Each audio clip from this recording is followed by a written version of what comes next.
Bom, mas fico muito feliz, assim, mais uma vez.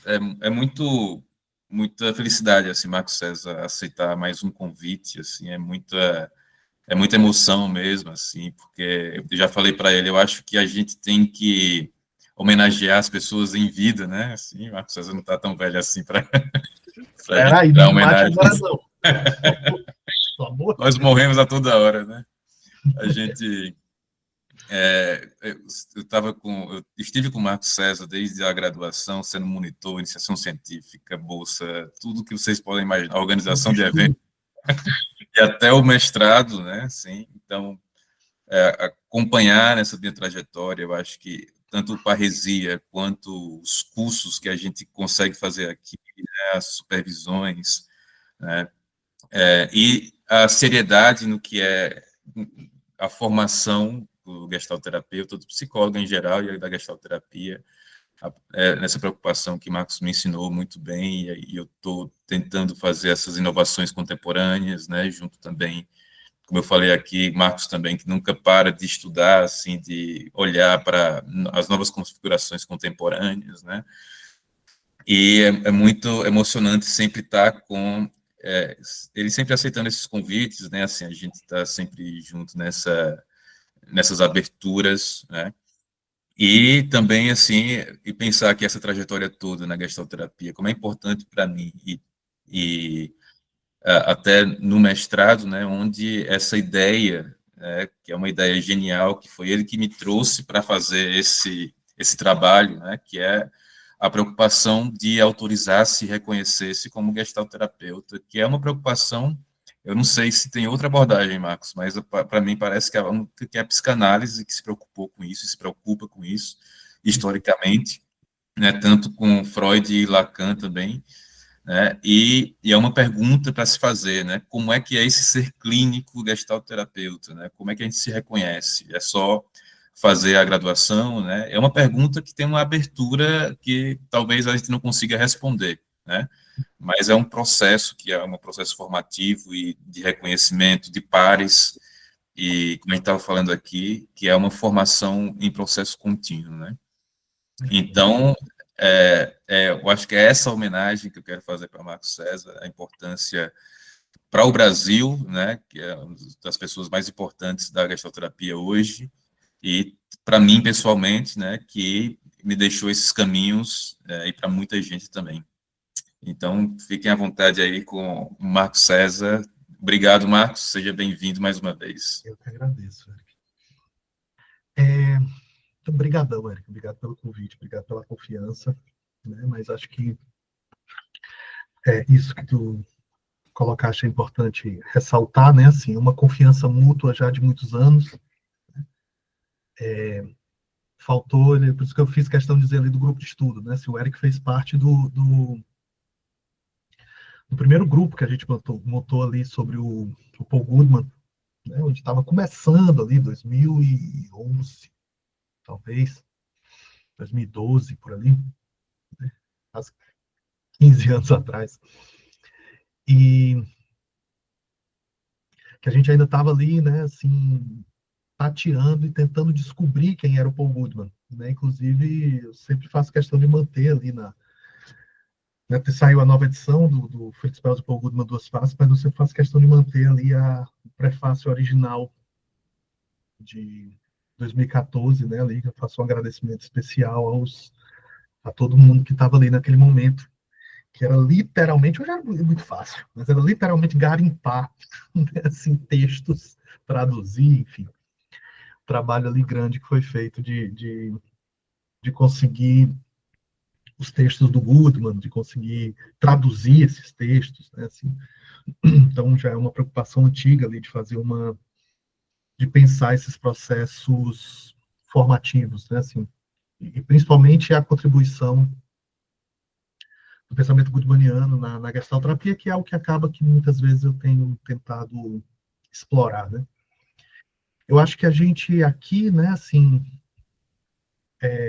e o segundo ponto é isso, né, assim, que eu queria trazer também, eu acho muito, eu acho muito bonito, assim, esse movimento do Parresia, e E acho importante ressaltar isso, né? Assim, como que esse movimento, inclusive esse curso, ele é uma resposta a uma pesquisa, né, de mais de 2 anos, assim, de uma dedicação ali do Eric de tentar responder uma pergunta que é uma pergunta que eu acho fundamental, assim, que é o que, né, assim, como eu me autorizo a ser gestalterapeuta? A gente viveu nos últimos anos, vive, né, a partir dos últimos anos, um movimento muito intenso, muito forte, muito maluco, né, assim, e que eu acho que a gente ainda está tentando entender o que está acontecendo. Né? Aquela coisa de trocar o pneu do carro com o carro andando. Né? Com a pandemia, a gente teve ali uma, uma migração radical das atividades, né, presenciais para as atividades online. Né? Todo mundo aqui, eu tenho certeza que viveu isso provavelmente na faculdade, ou cursos, né, ali de literalmente da noite para o dia você acordar assistindo aula pelo computador. Né? Uma coisa que em 2019 era quase inimaginável, assim, a gente assistia uma aula ou outra, a gente fazia ali uma atividade ou outra, mas se a gente pensa as transformações que a gente teve aí no campo da educação e da clínica nos últimos 4, 5 anos, é de uma aceleração absurda, né? Hoje em dia, isso aqui que a gente está fazendo é quase natural, né? Assim, é quase... A gente não estranha, né? A gente está se encontrando online, né? E se a gente for parar para pensar, é um movimento muito curto, né? Muito recente, né? Assim, e como a gente naturalizou isso muito fácil. Hoje em dia, praticamente todo psicoterapeuta está atendendo online. Assim, é raro você encontrar um psicoterapeuta que não esteja atendendo também online. Uma coisa que há 4, 5 anos atrás era quase pecado, né? Pensar atendimento online, nem era autorizado. Né? Então, eu gosto muito de uma antropóloga da UNB, a Lúcia Santaella, né? Eu trabalhei muito com as discussões dela na época do mestrado, e, e uma das coisas, entre várias coisas que ela discute sobre a formação da cultura, né, assim, é como a gente vai produzindo ali uma certa aceleração, né, assim, se a gente para pensar entre, sei lá, entre a escrita e a produção né, das primeiras, como é que chama, aqueles equipamentos para fazer, acho que não é mimeografia, como é que chama, enfim, né, assim, você sair da escrita para você conseguir produzir livros ali, né, a partir de uma forma de cópia, disso daí para os computadores, né, dos computadores para os smartphones, né, e se a gente for parar para pensar, assim, se a gente faz uma análise histórica disso, esses processos eles sempre vão se tornando cada vez mais rápidos, né? Assim, então, se a gente pega o tempo que foi, sei lá, sair do, do se a gente sair assim do telefone, enfim, né, da carta para o telefone e do telefone para o telefone celular e do telefone celular para o smartphone, né, a gente vai vendo que o tempo vai encurtando. Como é isso que eu estou falando, né? Assim, se a gente for parar para pensar, essa mudança radical da maneira como a gente se organiza como psicoterapeuta e no contexto da educação teve aí 4 anos, 3, 4 anos. O que nos levanta uma pergunta muito importante, né? Nos próximos 3 ou 4 anos, que grandes mudanças vamos ter? A gente tem que pensar sobre isso. Tá, e o que é que tudo isso tem a ver com o processo de autorização? Né? O que é que tudo isso tem a ver com o processo de reconhecimento que a gente está discutindo aqui? O fato de que construímos processos formativos para um mundo que a gente não faz a menor ideia de como é que vai ser. Né? Eu acho que esse processo de aceleração ele é muito forte, assim.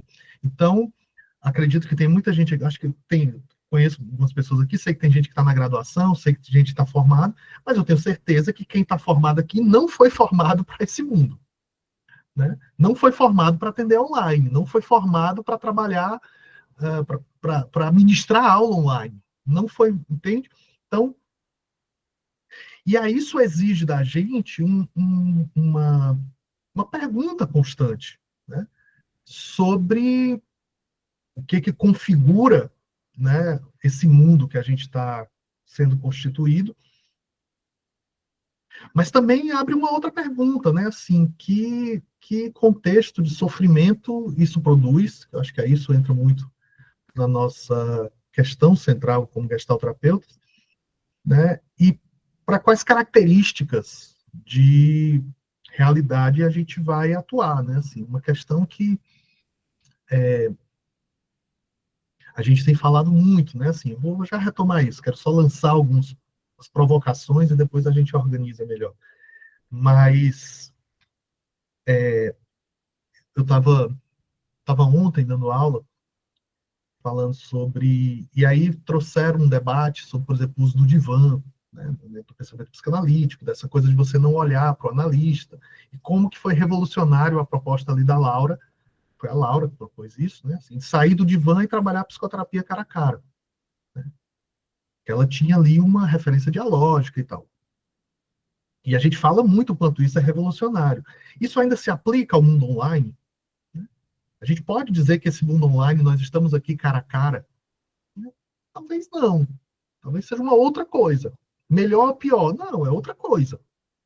Eu acho que tudo isso exige da gente um processo contínuo de questionamento sobre quem somos, como funcionamos, o nosso processo formativo.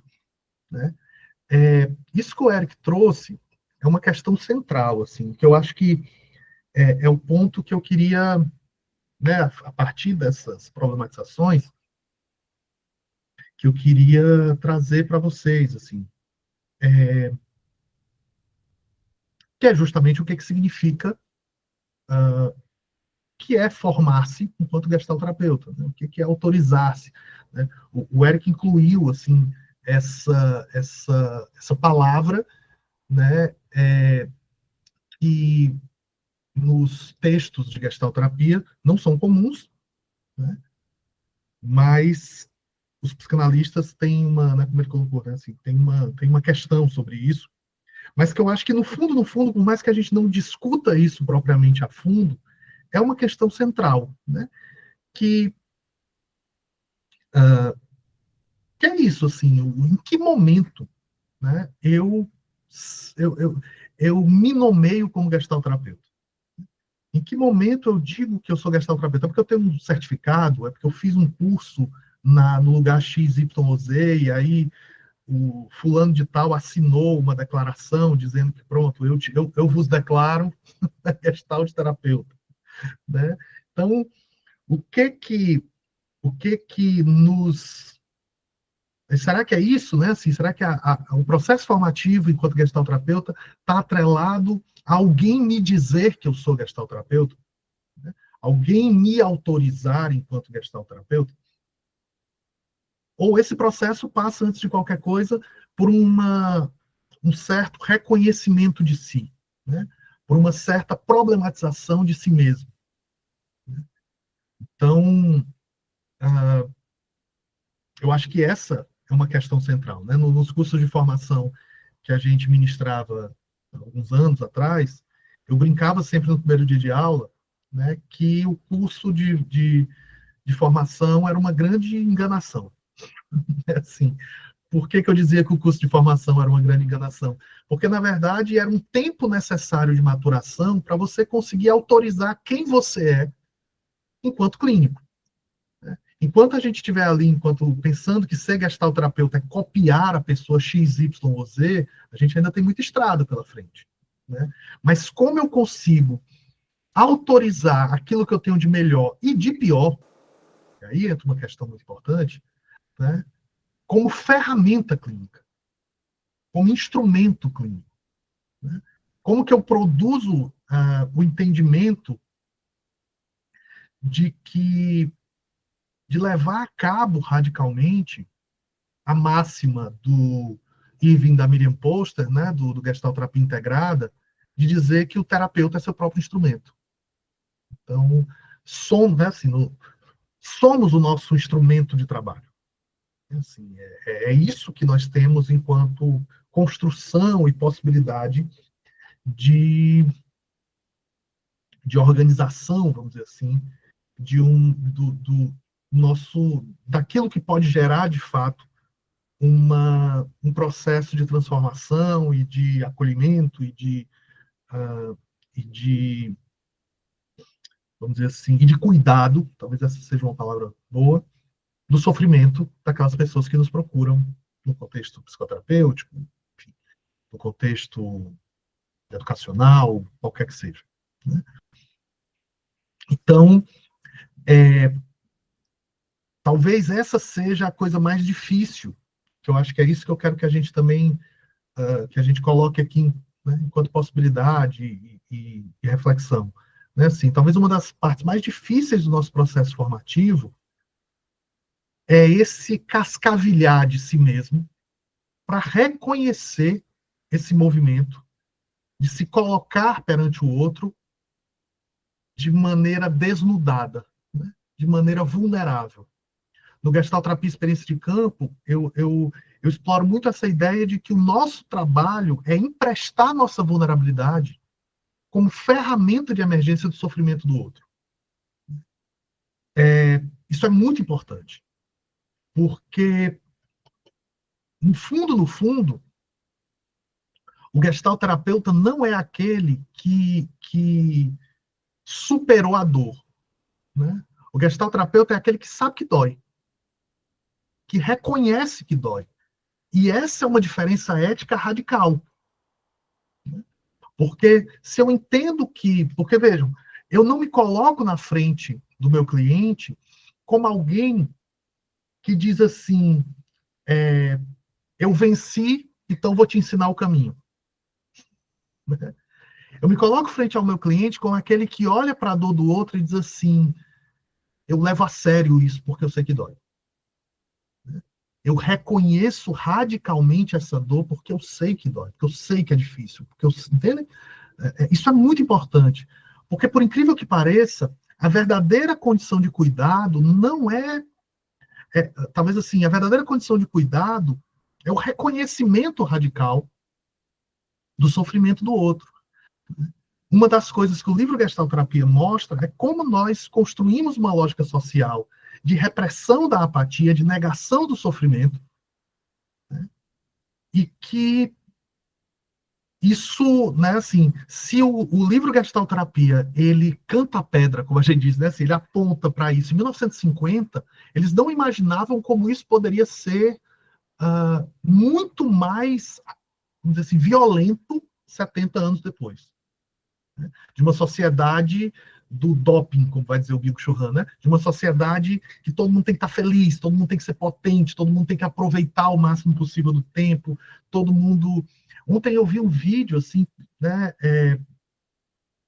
Eu até, assim, aquelas, vamos dizer assim, eu até preciso procurar de novo esse vídeo, né? Mas era uma discussão sobre estratégias de embelezamento enquanto você está dormindo. Não sei se vocês viram esse vídeo, né? Que é uma nova trend, praticamente, né? Assim, de pessoas que estão ali colocando, por exemplo, máscaras, mas não é só aquela máscara, não é a coisa básica ali de botar uma máscara de, sei lá, de hidratante, alguma coisa assim, não, de realmente coisas para reduzir a flexibilidade, né? Não é flexibilidade, a flacidez da pele, né? Assim, praticamente amarrando a cara ali com faixas, né? Não sei se vocês viram isso, assim, isso ali para os orientais está sendo uma coisa muito comum, assim, de você meio que aproveitar enquanto você está dormindo, né? Acho que essa é a ideia, para você estar fazendo tratamento de beleza. Então, nem mais o sono, era isso que o vídeo falava, nem mais o sono é perdoado. Ele também precisa ser útil, né? Ele também precisa ser produtivo. Então, o sofrimento, ele vai se tornando de uma maneira muito mais radical do que aquela descrita no livro Gestalt Terapia, como algo a ser negado. Eu não sou, gente, quem me conhece aqui sabe que eu não sou adepto né, daquela coisa assim de que sofrer é bom, de que no fundo todo mundo tem que sofrer para se desenvolver, que o sofrimento engrandece. Não. Adoro o Rubem Alves, mas ostra feliz não faz pérola, eu acho ó. Tá assim, essa coisa tem que sofrer, ninguém tem que sofrer, né? Eu acho que essa é uma questão fundamental. Assim, ninguém tem que sofrer. Sofrimento não é bom. Você tem que sair da zona de conforto. Não.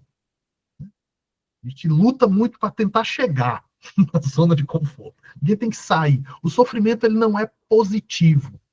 O sofrimento ele não é, vamos dizer assim, ele não é, uh, ele não é passível de ser eliminado completamente.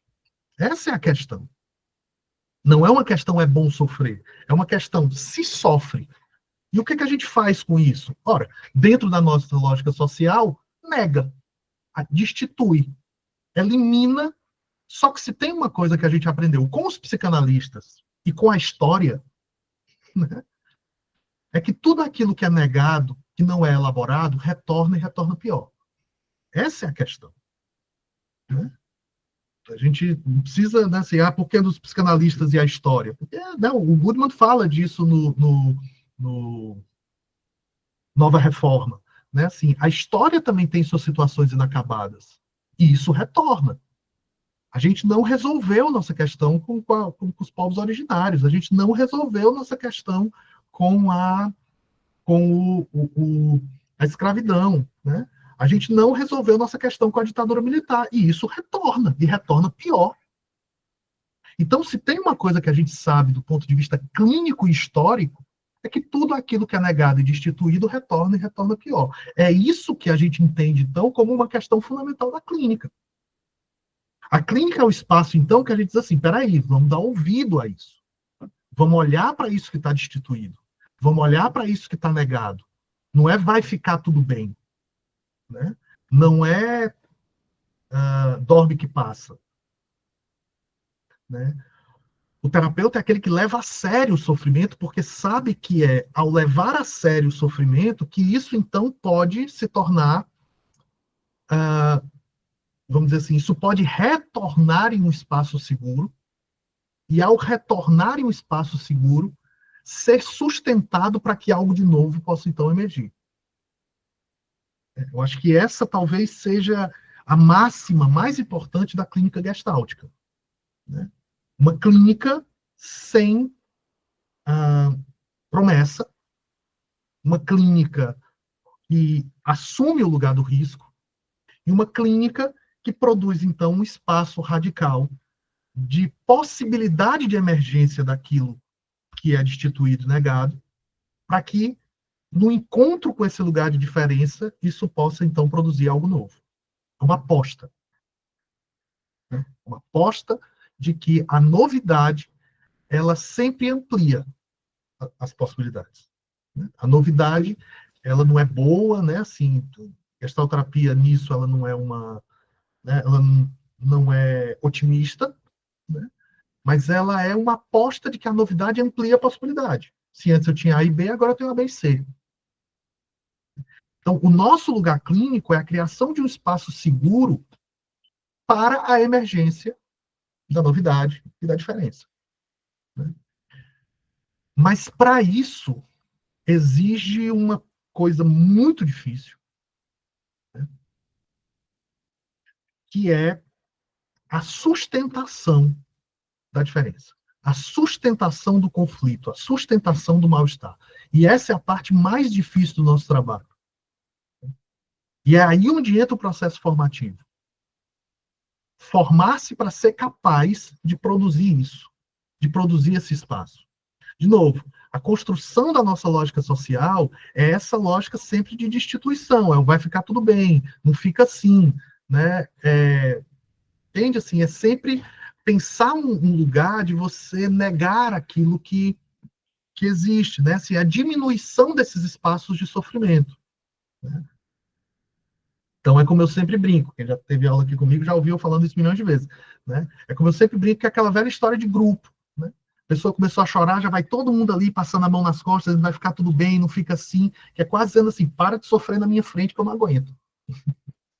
É difícil ver o outro sofrendo. Aprender a sustentar um espaço que o outro possa sofrer, sem que a gente queira resolver isso, é muito difícil. Muito difícil. Porque o nosso ímpeto é o silenciamento do sofrimento. É dar uma palavra amiga, Não estou dizendo que está errado, não. Estou falando de uma outra coisa, né, que é a clínica. Na vida cotidiana, a gente está ali mesmo para ajudar as pessoas a, a esparecer. Né? Mas na clínica, a questão é outra, assim, porque o nosso ímpeto é a destituição. O nosso ímpeto é o silenciamento. Por quê? Porque somos pessoas ruins? Não. Porque o sofrimento incomoda. Né? Incomoda muito. Preparar o nosso corpo para sustentar o sofrimento do outro é a tarefa fundamental do processo formativo. E aí não é alguém que vai dizer para ti que você agora, eu vos declaro gestalterapeuta. Né? Não é alguém que vai poder dizer para ti. Né? Mas não precisa ser um caminho solitário. Essa é a questão. Ele pode ser um caminho conjunto. Ele pode ser um caminho de formação conjunta. Esse é um outro aspecto do processo formativo, que aí eu acho que é uma grande diferença da gestalterapia para o processo de autorização dentro do contexto psicanalítico. A gestalterapia ela vem de uma matriz que entende que uma das questões fundamentais de treinamento do corpo para construir condições de formação e de sustentação do conflito, e de sustentação, e de se colocar em questão, e de produzir um entendimento de si como ferramenta, né, de atravessamento do sofrimento junto ao outro, a gestalterapia sempre compreendeu que esse processo é um processo grupal.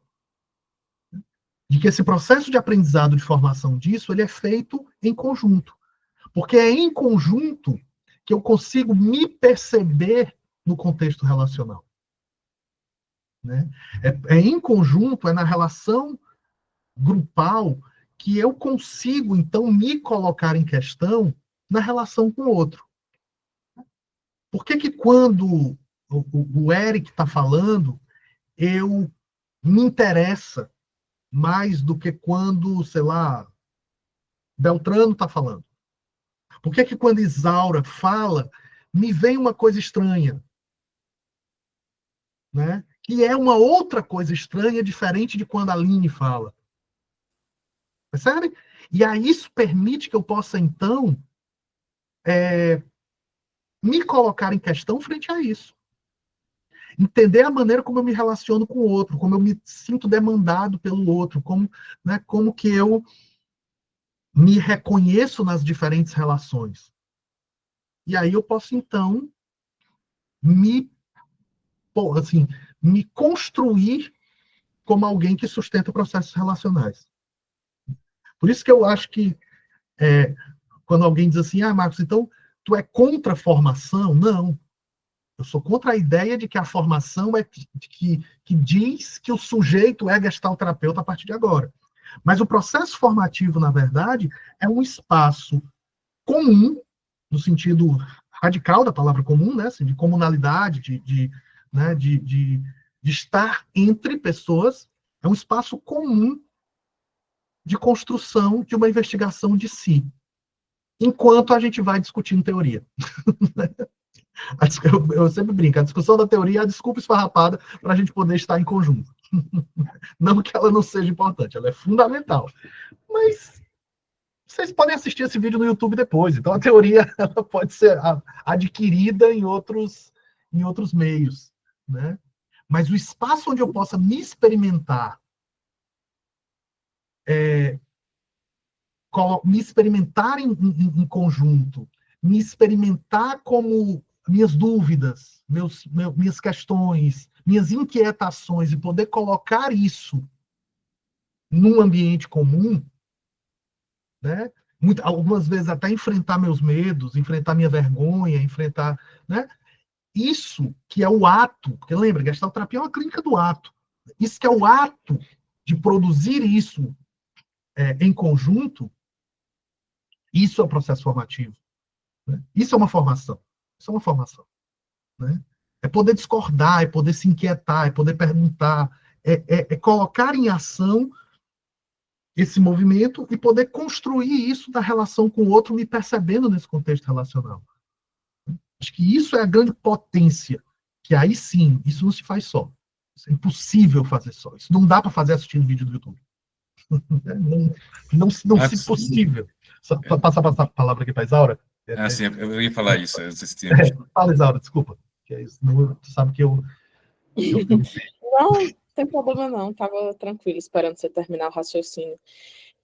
Tu trazendo isso, né, eu lembrei de uma discussão que eu tive uma vez com Tassa, numa supervisão, né, assim, muito angustiada sobre essa coisa de se construir enquanto formadora, nesse sentido de, tipo, como é que eu vou ensinar alguém a sentir, já que a gente está lidando com uma intervenção que é baseada em uma espécie de desanestesia desse corpo, né? Em uma espécie de implicação. Como é que eu ensino alguém a implicar o corpo, né? E aí eu me lembrei muito de uma coisa que ela falou, nisso que tu trouxe, que é a gente ensina gestalterapia. A gente tem como ensinar gestalterapia, mas não tem como ensinar alguém a ser gestalterapeuta. Aí essa frase dela, assim, veio agora, enquanto tu trazia essa questão. Uhum, muito bom. É porque eu acho que isso que tu traz é muito importante, né? Porque volta para esse ponto do ensinar a ser gestalterapeuta é, antes de qualquer coisa, construir as condições de alguém poder autorizar a si mesmo ao reconhecimento. Então, assim, eu não posso te ensinar a ser você mesmo. Não é ensinável, né? Eu acho que essa é uma das questões fundamentais da clínica, né? A gente não ensina nossos clientes a ser eles mesmos. O processo terapêutico não é um processo pedagógico. Mas o processo clínico, ele é um processo de formação, vamos dizer assim, de disso, né, assim, de um reconhecimento de si, o que é o que na gestalterapia a gente poderia chamar, a partir de uma série de referências ali, enfim, vamos entrar tanto nesses aspectos mais conceituais, não sei que vocês queiram, mas que é a teoria paradoxal da mudança, né, assim, é um certo, vamos dizer assim, tem uma música eu sempre falo disso, assim, uma música do Oswaldo Montenegro, que ele diz, né, assim, eu já era o que sou agora, mas agora gosto de ser. Eu acho essa frase maravilhosa, assim, para falar da teoria paradoxal da mudança. Então, um certo reconhecimento e uma maior amorosidade consigo. Mas, de novo, isso não passa por uma leitura ingênua e otimista de si, como se assim, então eu sou puro potencial. Não, a gente também é muita dor, muito sofrimento, muita sombra, como diriam os junguianos. Né? E a questão é como também a gente conseguir criar espaço de atravessamento disso. Né? Como a gente cria espaço de abertura para isso.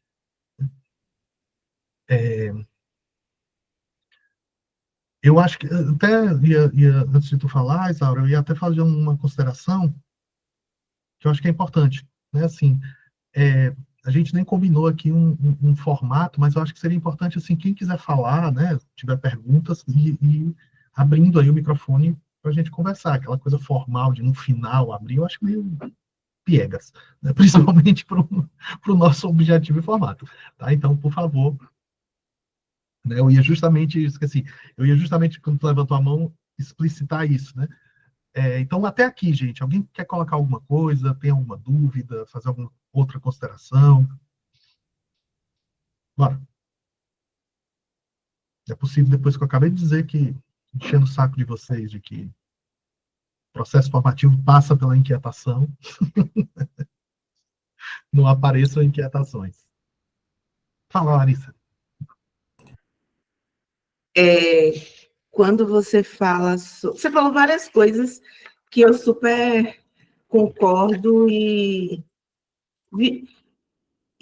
levo para a minha atuação clínica. Mas um negócio que me pega é quando você fala assim, preparar o corpo para receber o sofrimento do outro. A depender de cada sofrimento, eu sinto que depois que eu recebo, né, ali aquela pessoa com toda a sua dor e tal, o meu corpo, ele fica dilacerado. Em determinadas situações, meu corpo fica dilacerado. E aí, no processo de terapia, supervisão, eu levo, né, esse meu dilaceramento e ele vai se, digamos assim, se costurando, se reconstituindo, tomando firmeza novamente. Mas é muito difícil receber o sofrimento do outro. Tem sofrimentos que são menos difíceis, né? Que tocam, mas não dilaceram. Mas tem sofrimentos que destrói quem recebe. Como eu acho que eu já tenho até a resposta, né? Como fazer isso. Fiquei curioso. Como preparar? Preparar na terapia, preparar o corpo na supervisão, preparar o corpo na formação, preparar o corpo na coletividade, né? Enfim, eu já respondi a pergunta, mas não é fácil essa preparação. E eu penso que se eu estivesse só, tanto teoricamente quanto emocionalmente, afetivamente, eu não teria corpo para receber determinados sofrimentos. Inclusive, apesar de todo esse apoio, ainda assim ficam muitas marcas, né? Que eu tenho que lidar só. Aprendo na formação, na formação não, na terapia, também é como lidar só com essas marcas, né, que ficam. Enfim, é isso. Isso que tu traz é muito importante, assim. Acho que a tua resposta eu concordo plenamente também. Assim, mas eu acho que a tua reflexão é muito, muito, muito importante, sabe? Assim, porque é isso, né? Assim, claro, se a gente olha para isso de maneira... Vou me adiantar aqui um ponto, mas eu acho que é muito importante, né, em função da tua questão. Se a gente pensa, né, assim, o que que constitui isso que, dentro da leitura do livro Gestalterapia, a gente pensa como uma certa lógica neurótica, né? Por que eu estou chamando de uma lógica neurótica? Porque aqui eu não vou entrar especificamente nas diferentes clínicas e nas especificidades até interventivas de diferentes contextos de sofrimento. Isso que eu quero dizer. Mas existe uma lógica que permeia a nossa construção, que é essa lógica do silenciamento, né? Que é uma lógica da destituição, que é isso que eu estou chamando aqui, né? Assim, tem uma definição de neurose no Gestalterapia, deixa eu ver se eu consigo lembrar exatamente, que eu acho ela muito, muito simples, mas muito, sabe assim, ela vai na jugular, assim, ela é certeira, que vai dizer assim, neurose é o silenciamento prematuro do conflito. Eu achei essa definição muito interessante, porque a possibilidade de emergência de algo que seja conflitivo, a gente muito rapidamente joga para debaixo do tapete. Né? Então, vivemos uma lógica social que, ao não suportar o sofrimento do outro, a gente constantemente vive lógicas de silenciamento. Eu não quero saber do teu sofrimento. Né? A pergunta, e aí, tá tudo bem? Ela é meramente pro forma. Não me interessa saber se está tudo bem. E uma lógica dessa é uma lógica muito violenta com o sofrimento. O que torna as coisas muito mais solitárias. Os sofrimentos são vividos de maneira solitária. Né? E aí, de fato, se o que constitui essa lógica da neurose é esse silenciamento, qual é o papel de nós enquanto clínicos? O avesso disso. Emprestar o nosso corpo, emprestar a nossa sensibilidade, que isso passa muitas vezes por emprestar a nossa vulnerabilidade,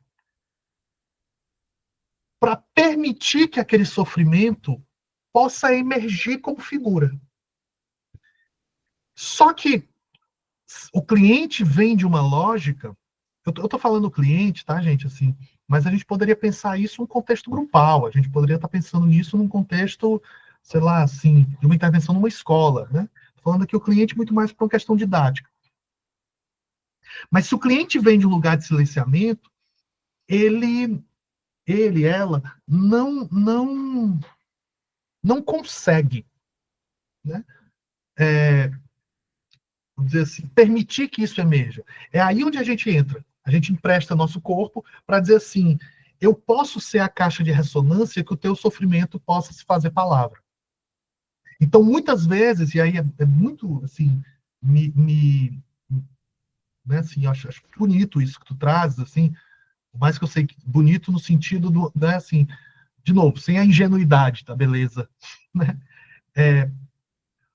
O que faz com que ser essa caixa de ressonância, muitas vezes, é sentir no nosso corpo o sofrimento que o nosso cliente não consegue, né? A gente muitas vezes vai conseguir sentir no nosso corpo a raiva que o nosso cliente não consegue, o medo que o nosso cliente não consegue, a dor que o nosso cliente não consegue. Né? Eu uso muito uma metáfora, Larissa, assim, bobinha quando a gente está falando de campo, né? Do balão, de um balão de água. Se tu aperta um lado do balão de água, o outro infla. Então, se aqui está reprimido na relação de campo, ou seja, no cliente, aonde isso vai ressoar com muito mais força? Na gente. E aí, qual é o nosso papel? Sustentar.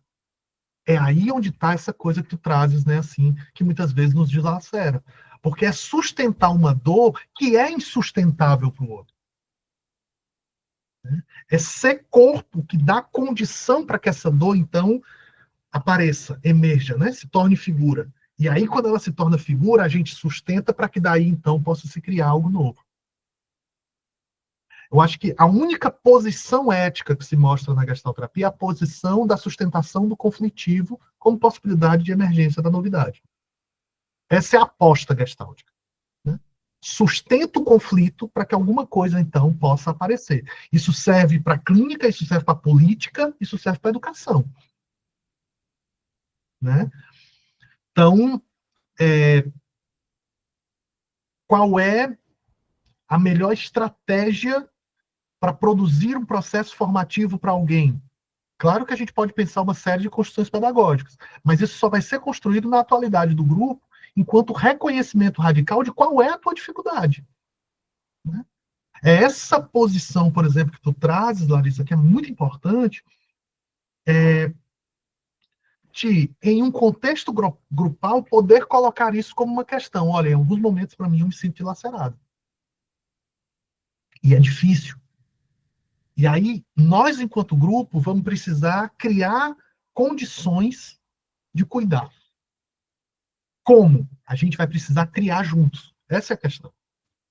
Por isso que o processo grupal ele é tão potente. Né? Mas concordo plenamente contigo. Assim, há algo daí que é uma certa dimensão solitária. Né? E a clínica também é um lugar da gente poder sustentar essa impotência perante a solidão do outro. Uma certa impotência, é doloroso, né? Assim, reconhecer que há coisas que talvez não tenham jeito, né? Que talvez não tenha solução no sentido tradicional do termo. Então, eu acho que é muito importante isso que tu trazes, porque é justamente uma provocação a esse lugar. Né? Porque aí entra um outro ponto que é muito importante do processo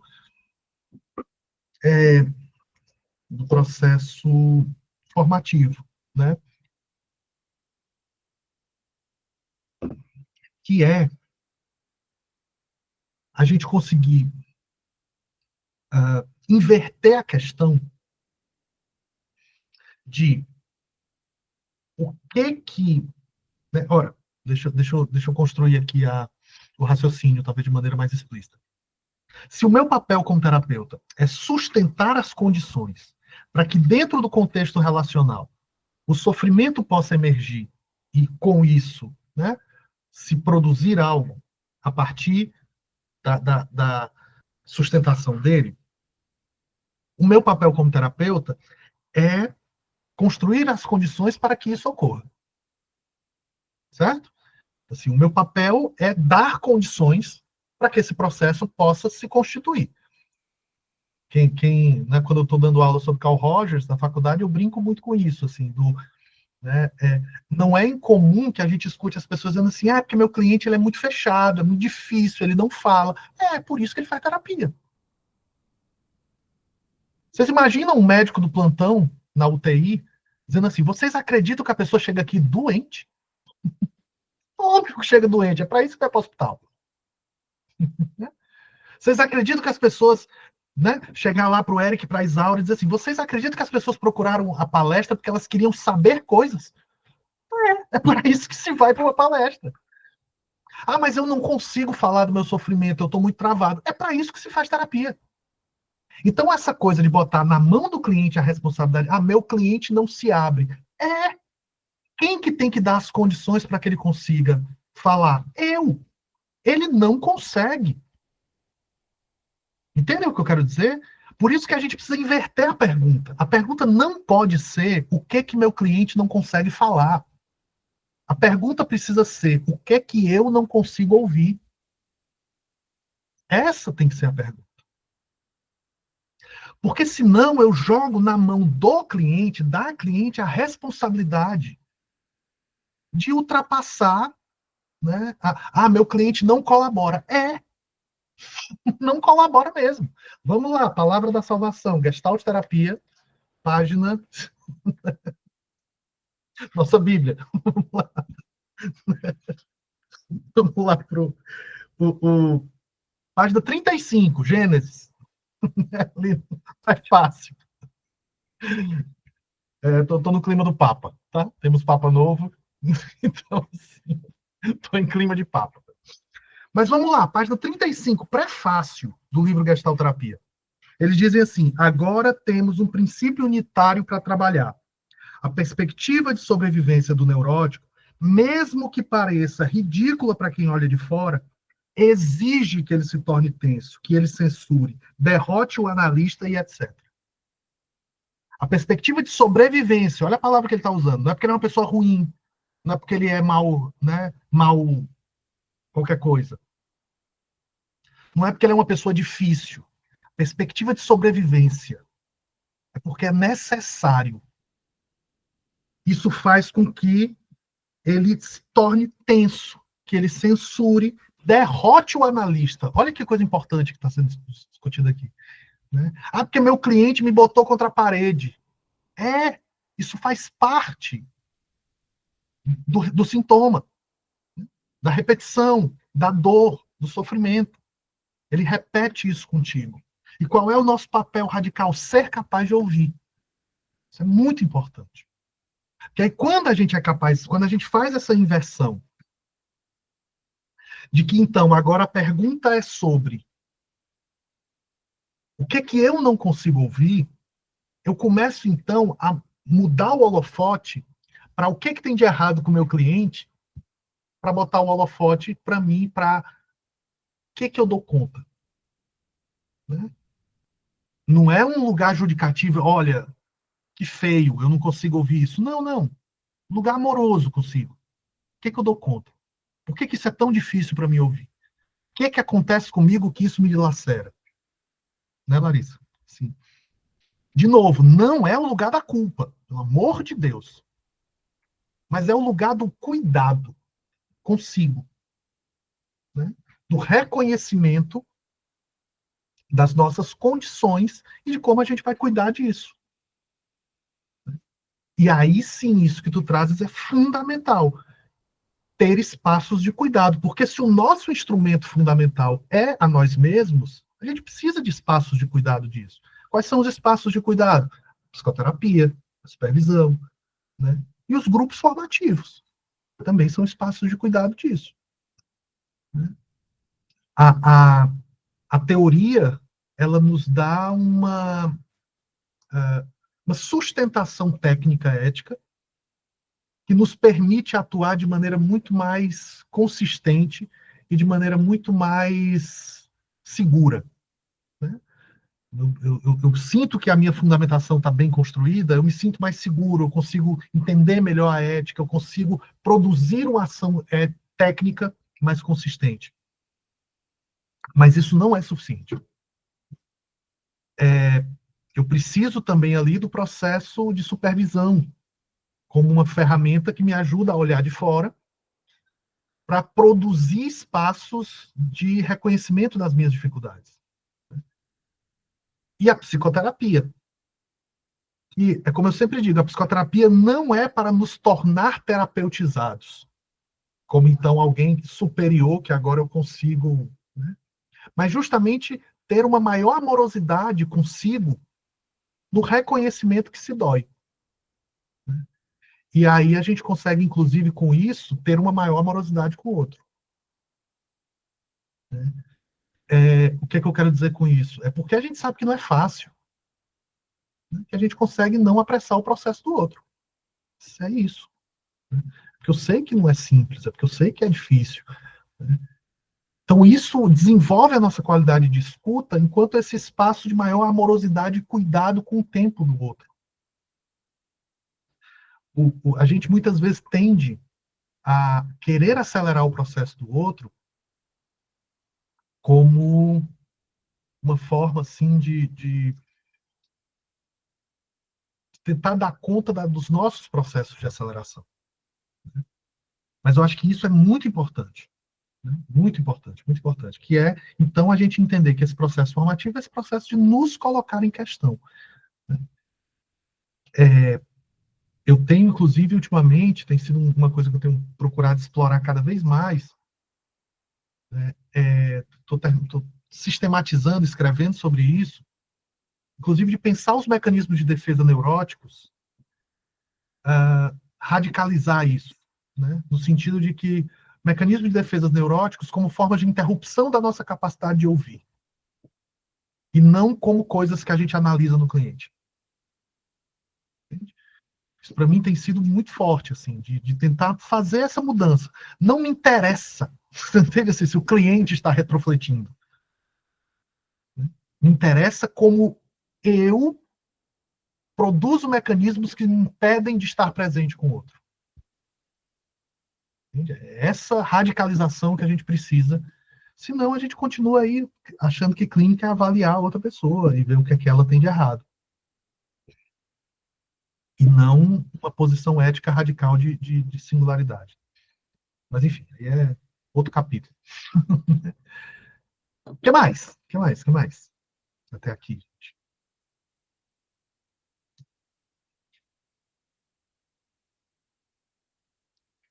Que a Célia colocou aqui no chat, né? Assim, frase forte, muito bom. Que bom.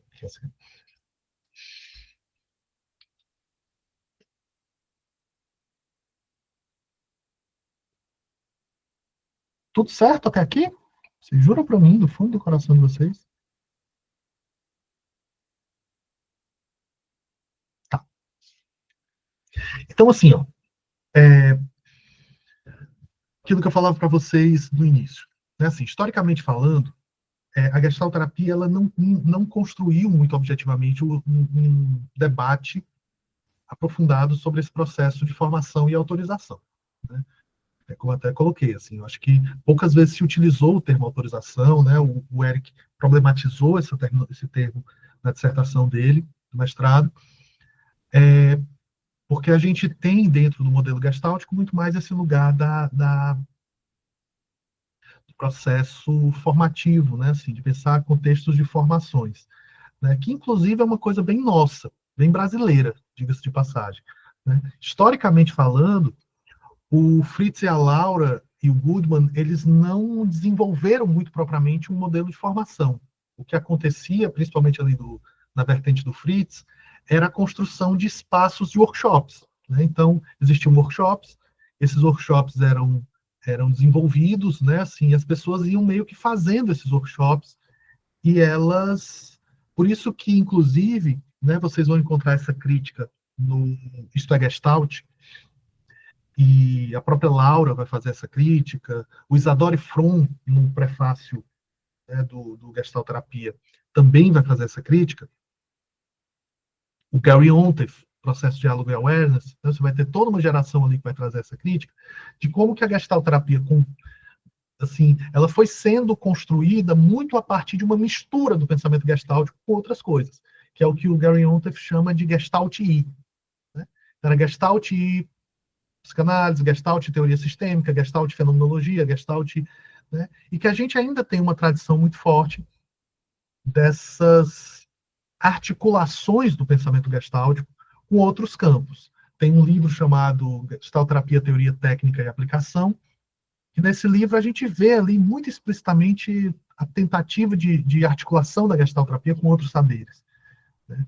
Isso ficou muito forte ali na segunda geração de gestalterapeutas, muito em função desse processo ali de desenvolvimento construído pelo Fritz. Né? O Fritz trabalhava dentro da lógica de workshops, né? Ele fazia workshops, e esses workshops eram, assim, as pessoas participavam, e muitas vezes, a partir desses workshops, eles saíam dizendo, agora eu sou gestalterapeuta.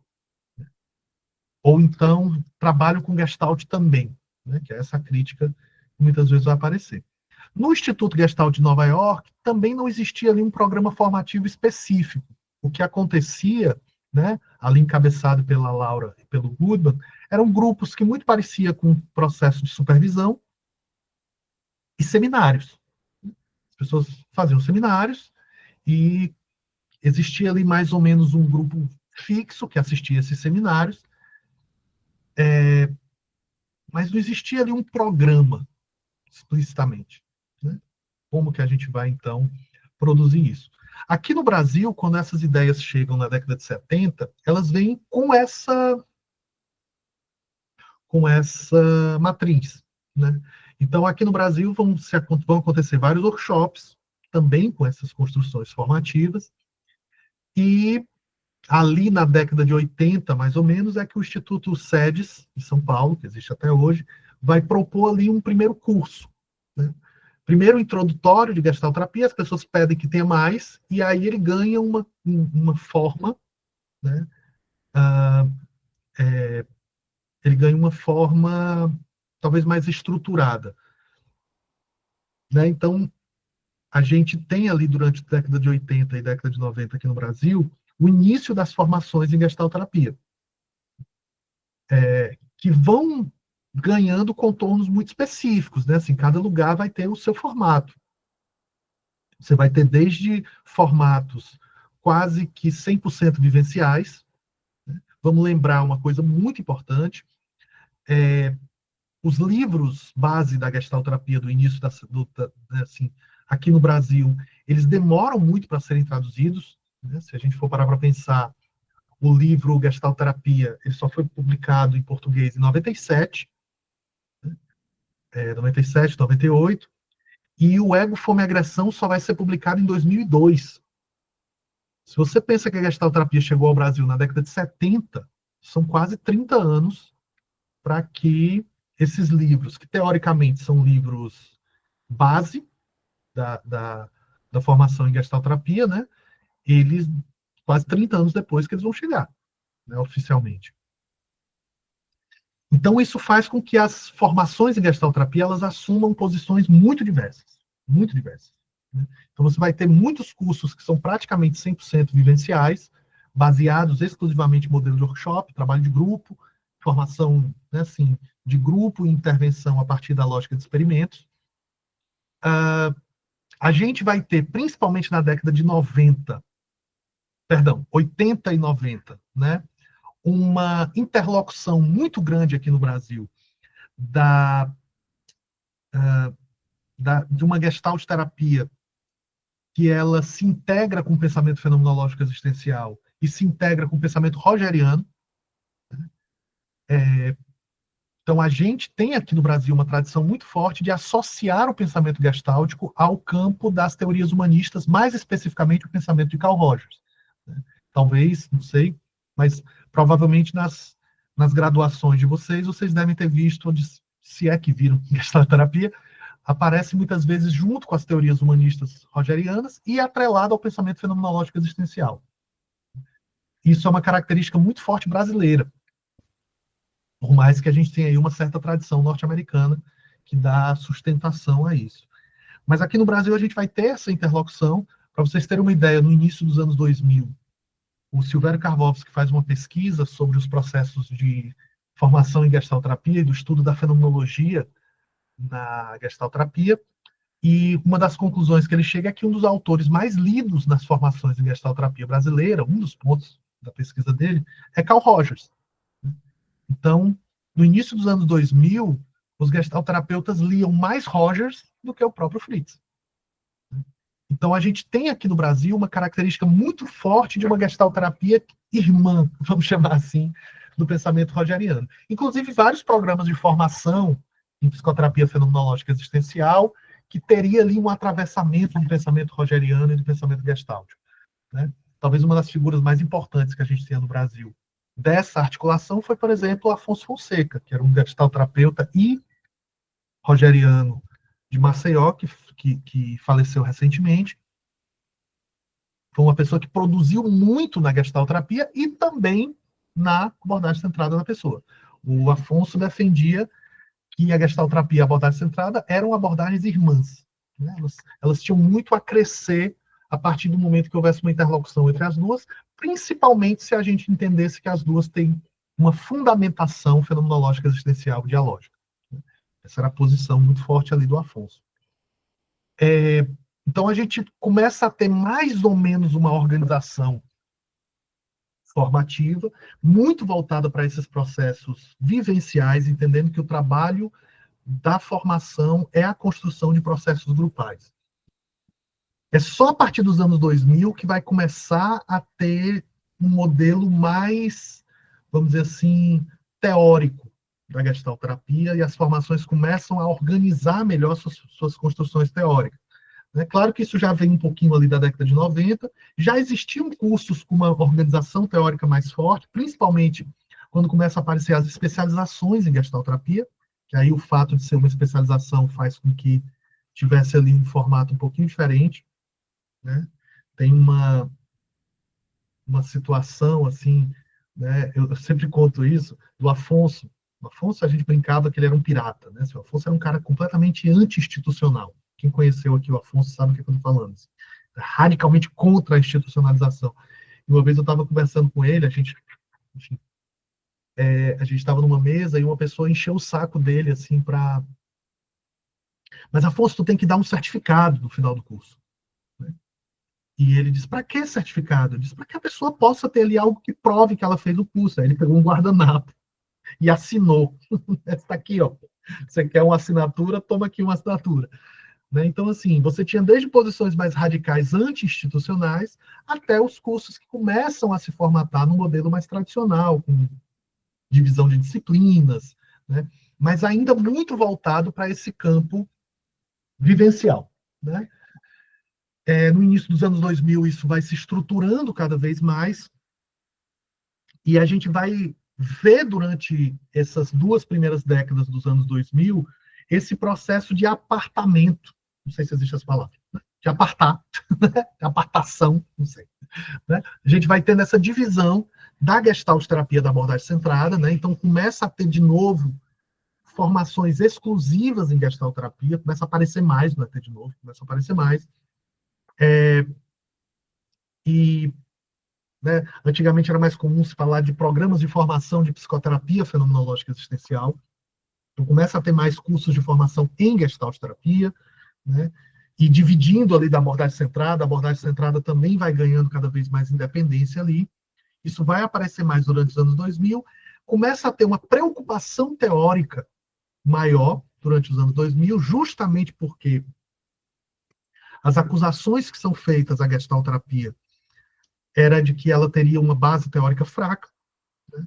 Então, começa a ter uma preocupação maior, e como eu disse, né, se o livro Gestalterapia vai ser traduzido, no final da década de 90, o livro Ego, Fome e Agressão vai ser traduzido pelo Jorge Boris, começa a ter uma literatura, né, o Jorge Ponciano começa a produzir cada vez mais. Né? Então, ele o Jorge é hoje, né, o gestalterapeuta no Brasil com a maior produção bibliográfica, e entre várias outras pessoas, começam a aparecer muitos livros de gestalterapia que vão dando ali uma sustentação teórica mais consistente. Dos anos de 2010 para cá, segunda metade dos anos 2010, é que vai acontecer aí um boom, né, de discussões de retomada da teoria do self e de debates sobre o campo da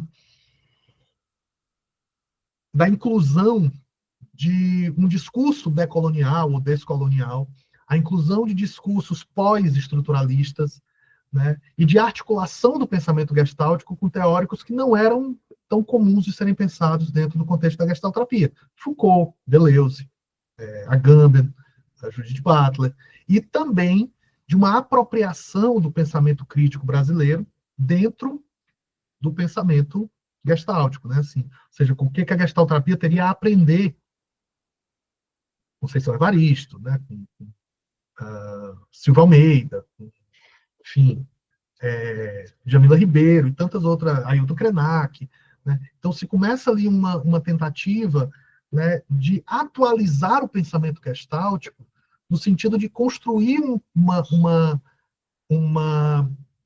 produção decolonial daquilo que seria a forma hegemônica de pensar a gestalterapia.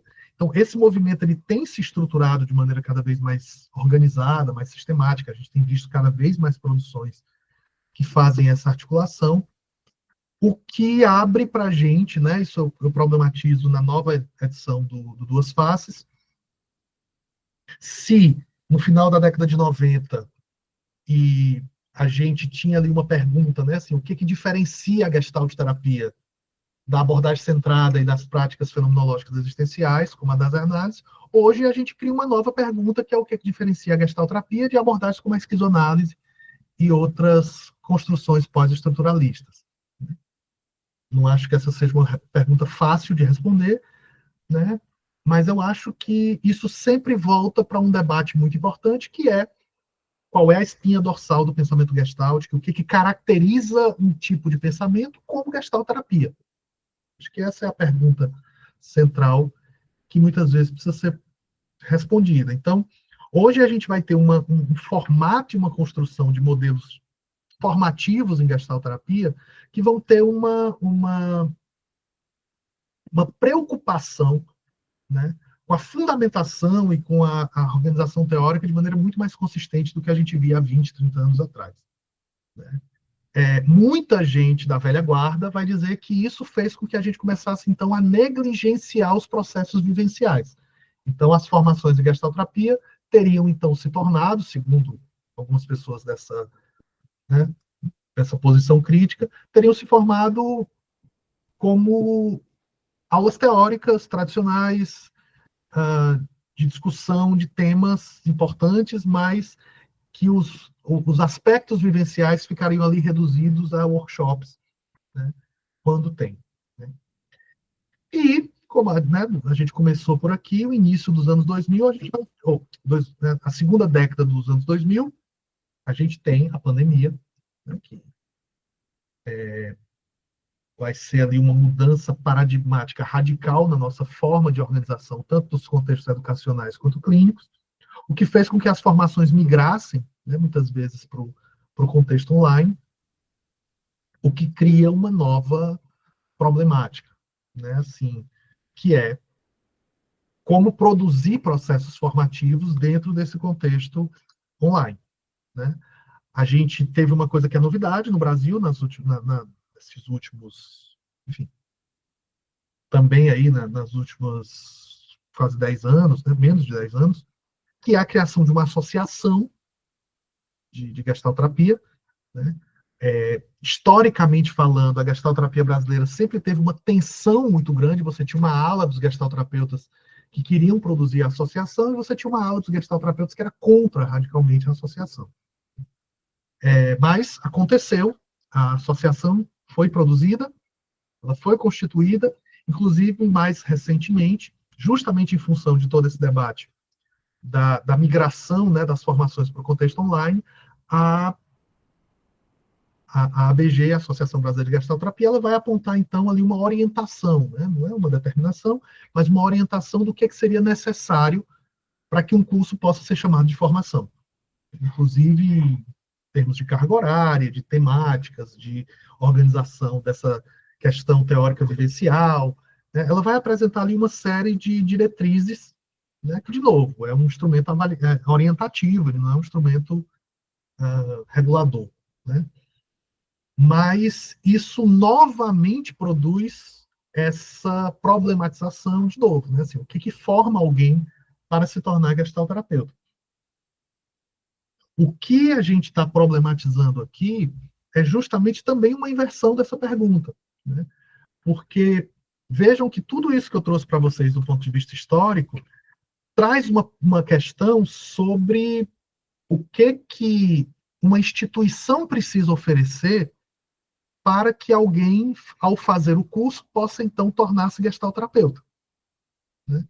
Então, que disciplinas, que carga horária, que formato, tudo isso a gente vai ter um debate institucional sobre isso. Mas o tema da palestra insere uma outra questão, que não é o que a instituição deve oferecer, né? É uma pergunta sobre como eu, no meu processo formativo, eu me autorizo.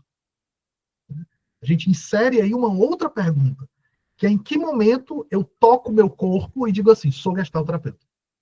Ou mais do que isso, né? Porque não passa tanto aí por função, personalidade, identidade, mas uma questão de ato, né? Qual é o momento que eu digo assim, epa, fiz gestalterapia? Não é assim. Que momento eu me surpreendo comigo mesmo e me reconheço enquanto ação que eu digo assim, isso aqui tem cheiro de gestalterapia. Isso aqui me parece uma intervenção que me faz, enquanto ato, estar produzindo um contexto gestáltico, né? Então, esse processo de autorização, aí, de fato, ele acaba sendo um processo que muitas vezes passa por um lugar muito solitário, né? Porque tem a ver, fundamentalmente, com essa construção contextual. Eu lembro que a gente, na nossa formação, a gente trouxe uma coisa que a gente aprendeu com o pessoal do Instituto Miller Granzotto, né? Na época, Instituto Miller Granzotto, hoje Instituto Granzotto, que era fazer um processo de workshop voltado para o contexto da autorização, né? Os psicanalistas, eles têm uma coisa que eles chamam do passe, né? Assim, que é lá dos lacanianos, enfim.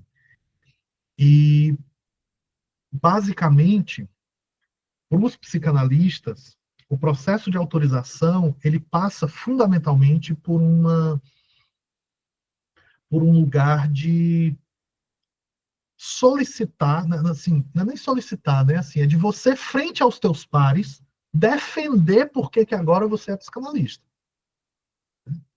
Então, isso passa fundamentalmente por um lugar que não é alguém chegar para você e dizer você é psicanalista, mas para você, em um determinado momento na tua trajetória formativa, ir lá na tua escola e dizer assim, opa, eu sou psicanalista, deixa eu provar para vocês.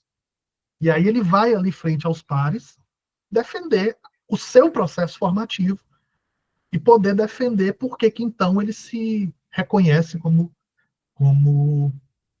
psicanalista.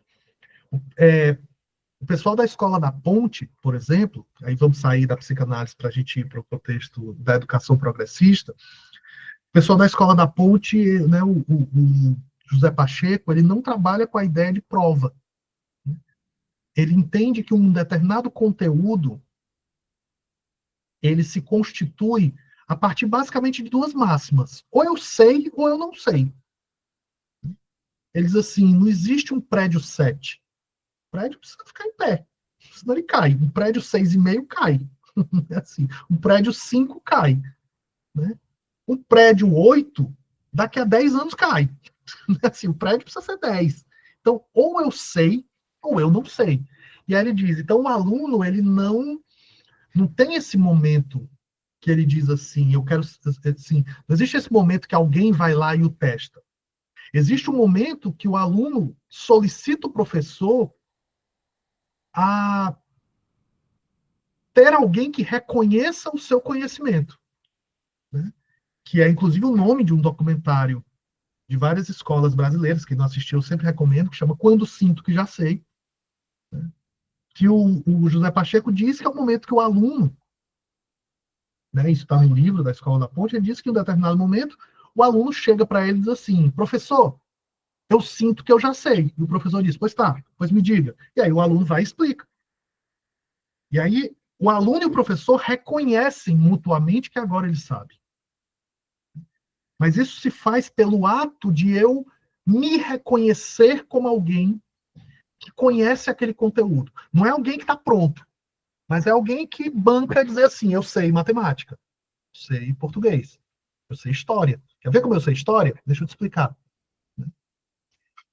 Então, isso passa por um processo de autorização de si como alguém que se vê como tendo um determinado conhecimento, se reconhecendo a partir de uma determinada técnica, mas que também reconhece que o processo de aprendizado é contínuo. Então, eu sei até aqui. Isso não significa que eu não possa saber mais. Né? E por que eu estou falando isso? Né? Assim, porque a gente entende que o processo de autorização ele precisa passar por isso aí.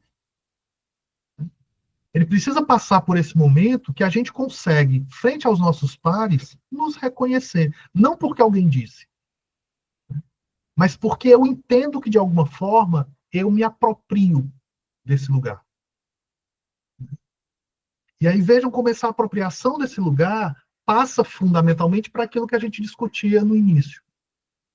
Eu consigo me reconhecer como alguém que eticamente produz espaços de abertura ao sofrimento do outro, de reconhecimento do outro. De alguém que não quer, vamos dizer assim, estabelecer um lugar didático de ensinar o outro a viver, mas de alguém que produz radicalmente uma posição de cuidado, que reconhece o outro, vamos dizer assim, em sua alteridade radical, e que se coloca à disposição de ser caixa de ressonância para que o sofrimento emerja. E aí, de novo, isso não pode ser feito por alguém que te diz isso. Isso precisa ser feito por você reconhecer isso. E aí isso mexe, gente, com coisas da gente muito,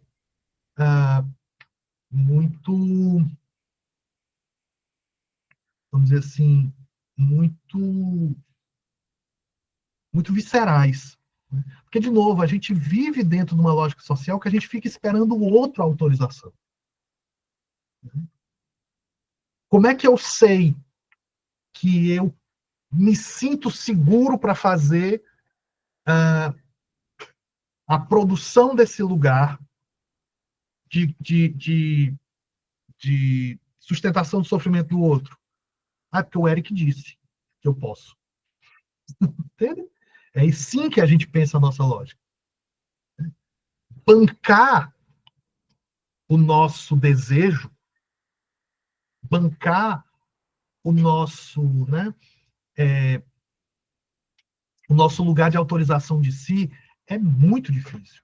Porque a gente está o tempo inteiro inundado numa lógica social que está dizendo para a gente que é o outro que tem que autorizar. Eu só sou gestalterapeuta porque o Eric assinou o certificado. Mas isso não é garantia de nada se esse processo não passa por, nessa construção da qual eu fiz parte, eu não produza. Eu comprei um pacote de guardanapo. Eu não produzo essa construção. Né? Então, esse processo é muito difícil, porque ele passa por um lugar, porque, claro, a gente vive na limite. Né? A gente vive por esse lugar apequenado, de dizer assim, não, peraí, o outro é que tem que dizer. O outro precisa me reconhecer. O outro precisa me dar esse título. Né? Então, talvez a parte mais difícil seja esse processo de autorização de si, e não de uma referência externa. Fala, Larissa. Quando você fala isso, eu penso muito no meu processo enquanto psicóloga, né? Eu estudei psicologia, eu recebi lá o meu diploma bonitinho. Assim que eu formei, eu fui trabalhar com psicologia, mas demorou muito tempo para eu abrir a boca, com muita confiança, e falar: eu sou psicóloga.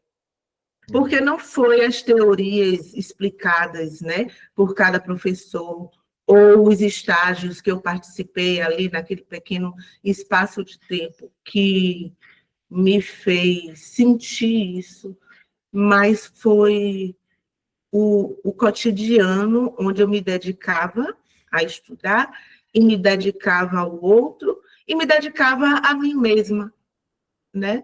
Então, é muito, muito doido. Eu falei quando eu cheguei aqui que eu tinha 12 anos de formada, né? Mas eu não tenho 12 anos de psicóloga. Devo ter aí uns 3, 4 anos, e olhe lá, né? Porque não sei se é assim para todo mundo, mas demora, pelo menos demorou para mim, né? Chegar nesse lugar e falar. Às vezes eu brinco assim, hoje eu brinco assim: eu sou psicóloga, eu sei que você está mentindo. Assim como os meus amigos, né? Mas, enfim, é isso mesmo. Fez muito sentido para mim. Muito bom, Larissa. Porque é isso, né? Assim, eu lembrei de falando disso, Larissa, eu lembrei quando a gente vai tirar a carteira de motorista, né? Assim, a autoescola ensina a gente a passar na prova, não ensina a gente a dirigir, não. Dirigir é outra história, né? Você faz o circuitinho lá do Detran, mas ir para o meio da rua, assim, você está certificado, você tem a carteirinha, mas não significa que você sabe entrar numa rotatória ou pegar uma BR 3 horas da manhã. Verdade.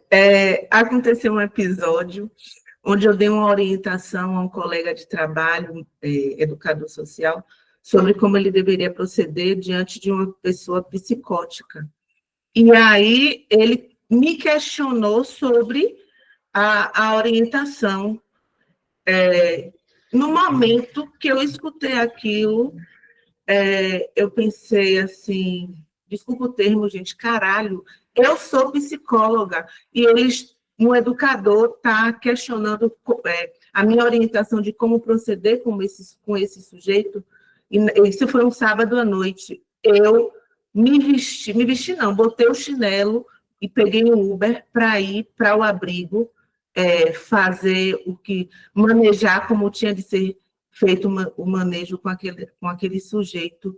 E aí, essa situação, acho que pode ser, não vou dizer um marco, né, mas algo que firma ali, né? Eu sou psicóloga, então eu sei o que precisa ser feito nesse momento para que esse menino não surte ou qualquer coisa do tipo. E eu saí ali com a minha certeza e fui. Não cheguei no caminho, não cheguei ao abrigo, porque ele me mandou uma mensagem, depois de me questionar, dizendo o que tinha feito, que o menino tinha se acalmado, aceitado ir com a Sambu junto com ele. E aí eu tive mais certeza ainda, né, de que eu sou psicóloga.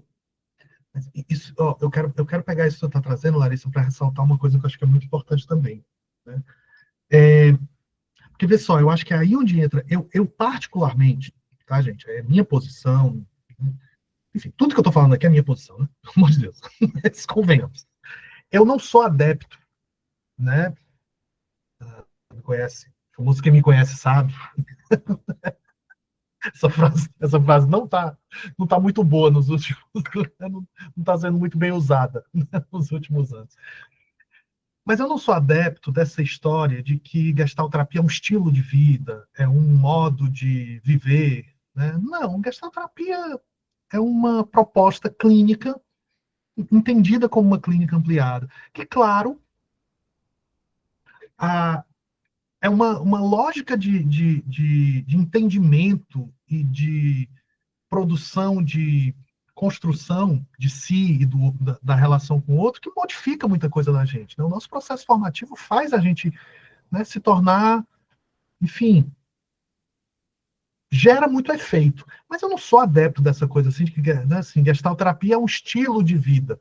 Porque eu não sou adepto da ideia de que Gestalt terapia é um manual de como viver, né? Então, Gestalt terapia é uma coisa que se faz na ação, né? Gestalt terapia é uma coisa que se produz em ato. E é muito interessante isso que tu traz, Larissa, por essa questão, assim, aonde eu me autorizo psicóloga? É na ação. É porque eu tenho um modo de intervir, de reconhecer uma determinada situação que me faz dizer assim, é por aqui, né? Então isso é muito importante porque isso também atrela ao que a gente está falando enquanto gestalterapia. Porque senão a gente transforma a gestalterapia, vamos pensar isso em termos da teoria do self, em função personalidade, uma identidade. E não se trata de uma identidade. Claro que também é uma identidade, mas gestalterapia é algo que a gente faz, né? É algo que a gente produz, é algo que a gente constrói na relação com o outro, né? É uma ética. Gestalterapia não é uma capa que a gente veste, né? Então, eu posso ter o título de psicologia e nunca atuar, e eu vou continuar sendo psicólogo, né? Então, agora, tem uma coisa que é, então, eu posso dizer assim, eu sou gestalterapeuta porque eu tenho um certificado, né? Mas será que eu posso ser gestalterapeuta fora do cotidiano? É isso que tu traz, assim, fora do fazer do dia a dia, né? Porque se é, então é um papel que não serve para nada. É um guardanapo lá do Afonso. Então, gestalterapia é algo que a gente faz, a gente produz em ato. A gestalterapia ela tem isso muito forte, né? Assim, aonde nós nos singularizamos? É em ato. Não é das fantasias que a gente cria sobre a gente, né? Por isso que, quando as pessoas dizem a gestalterapia ela é muito superficial, ela é muito superficial. Porque ela trabalha com a superfície. Ela trabalha com aquilo que se mostra. Porque o que existe de mais profundo é aquilo que se mostra, né? O Francesetti usa aquela frase do Paul Valéry, né? O que há de mais profundo é a pele. Aquilo que nós somos é aquilo que transborda no nosso corpo, né? A profundidade, ela transborda. Lá na Lacan, no fundo, no fundo, a gente é víscera, escuridão e sangue. Então, assim, não existe um lá dentro, lá no fundo. Eu sempre falo de um meme que eu vi, né? Diz assim, fulano lá no fundo é uma pessoa boa, mas eu não estou procurando petróleo. Então eu não quero saber o que essa pessoa é lá no fundo, né? Eu quero ver o que ela mostra, o que ela é, o que ela, né, assim, o que ela mostra mesmo quando não quer. Por isso que eu disse para vocês, assim, a nossa atitude como gestalterapeuta é autorizar aquilo que a gente tem de melhor e de pior. Porque isso transborda na nossa atitude quando a gente está ali na relação com o outro. E a gente vai ter que aprender a usar isso a favor, né? Usar isso a favor do processo, né? A minha irritação, o meu medo, a minha vergonha. Tudo isso que transborda mesmo quando eu não quero, eu tenho duas opções. Eu posso tentar ficar lutando contra mim mesmo para inibir isso, e aí isso me impede de ouvir o outro, porque eu estou mais ocupado comigo do que com o outro. Ou eu posso usar isso a favor do processo. Essas duas opções, né? E aí o que a gente vai construir aí nesse processo é justamente esse o processo formativo é muitas vezes isso, né? Assim, aprender a usar isso, né? É aprender a construir vamos dizer assim, é construir esse processo, né? O que mais?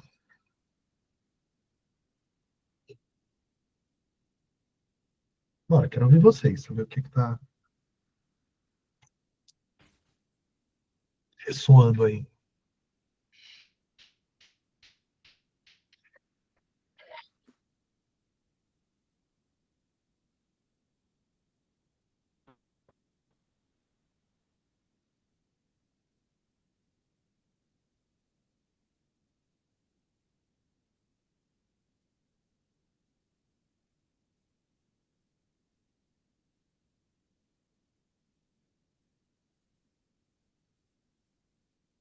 tudo certo. Vocês juram para mim, no fundo do coração de vocês. Então, acho que, assim, eu quero só ressaltar, né, assim, um convite para fazer parte desse processo formativo. Acho que vale a pena, né, Érica, assim, falar um pouquinho disso. Né? Pode falar assim um pouco do que é a proposta, porque acho que vale muito a pena a gente poder inserir justamente a partir de toda essa contextualização, assim, o que é, né, o que é esse caminho aí que está sendo proposto. Mas, claro, e aí a gente abre também para justamente poder tirar as dúvidas, questões, acho que é importante abrir para isso, né? E Isaura também, agora apareceu a Isaura aqui para mim, que aqui eu só não consigo ver todo mundo. Inclusive, ela caiu. Deixa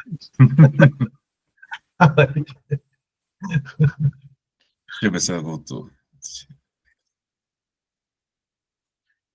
Eu acho que a Bom, internet dela... gente, eu acho que é isso. Obrigado demais, Marcos. Eu acho que é uma abertura de esclarecimento, né? Eu penso que essa temática ela não é tão discutida assim, né? Porque é um processo de autorização. Parece que as coisas já estão dadas, né? A gente não precisa pensar nisso, já que existem os cursos e formações, especializações, enfim, que já dão certificado, como você bem falou, né?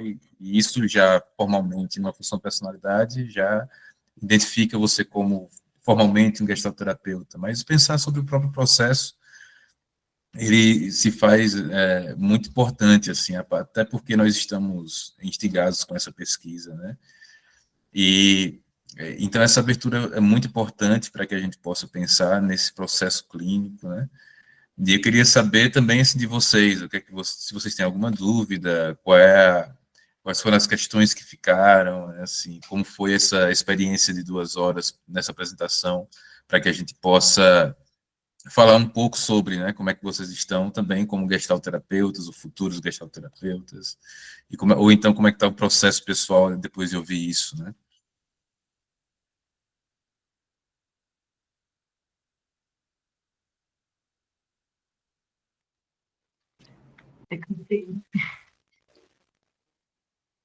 Quem vai primeiro? Carol, Silvana? Quem gostaria? Quer ficar à vontade, Silvana? Não, você começou primeiro, pode falar. Eu fiquei borbulhando aqui, muitas coisas que foram faladas nessa manhã, né? Me atravessaram muito desse lugar, né? Até que ponto nos autorizamos, até que ponto precisamos dessa autorização de um certificado ou de uma formação padronizada, né? Dentro das normas que a sociedade vem nos trazendo como um contexto de certificação e acúmulos, né, de títulos. E isso tem sido algo que está atravessando muito a rede, né, de profissionais da psicologia, da nossa categoria, e afetando o compromisso ético, político, social dentro da profissão. E aí, quando o Marcos trouxe, né, que o site terapêutico ele não é pedagógico, e sim um espaço de mergulho e de conhecimento de si, eu tenho visto que realmente no espaço clínico não, mas nos espaços que a gente tem, eu trazendo para mim, me relacionado com outros psicólogos e que convidar eles a esse compromisso ético, político da profissão, está sendo um lugar pedagógico e difícil, porque me atravessa no meu corpo lidar. Hoje eu tenho trabalhado com, em média, de 14 psicólogos dentro de uma medida socioeducativa e, assim, fico a abrir o diagnóstico de pensar o que tem acontecido com os nossos colegas nesse compromisso, né, do autoconhecimento, como a Larissa colocou, de uma supervisão, de um aprofundamento teórico para costurar com a prática, e está sendo bem difícil.